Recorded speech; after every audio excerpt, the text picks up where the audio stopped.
This is CNBC's live blog tracking developments at the World Economic Forum. See below for the latest updates.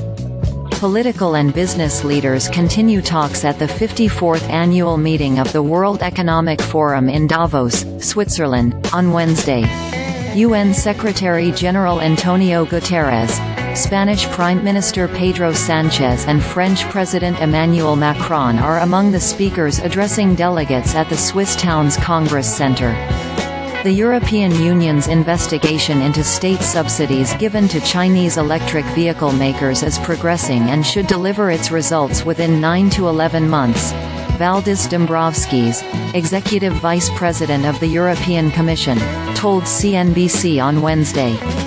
The probe was launched by the European Union in September to address alleged market distortion from the price of Chinese EVs being kept artificially low. What we are assessing when launching this investigation, whether there is a threat of injury for EU industry, Dombrovskis said. And if you look just at the fact that market share of Chinese brand battery electric vehicles in EU market in 2-3 years' time has increased from less than 1% to 8%, and this growth is continuing. Clearly we see this threat of injury and that's why we're acting. Dombrovskis also discussed the need for the EU to address its trade deficit with China, as well as its broader long-term competitiveness, and said the institution continued to have concerns about the U.S. Inflation Reduction Act.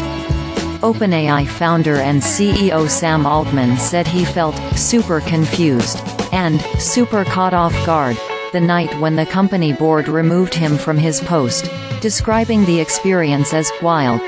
I immediately just went to thinking about what I was going to do next, Altman said at an event held at the Bloomberg House in Davos on Tuesday. Concerns over AI safety and OpenAI's role in protecting consumers were at the center of Altman's brief ouster from the company. Altman was forced out in November and reinstated into the role less than a week later. Read the full story here.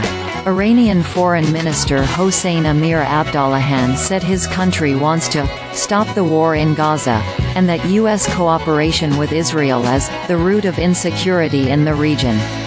The U.S. should not, Mr. Joe Biden should not tie their destiny to the fate of Netanyahu, Amir-Abdollahian said, speaking to CNBC's Dan Murphy at the World Economic Forum in Davos, Switzerland, on Tuesday.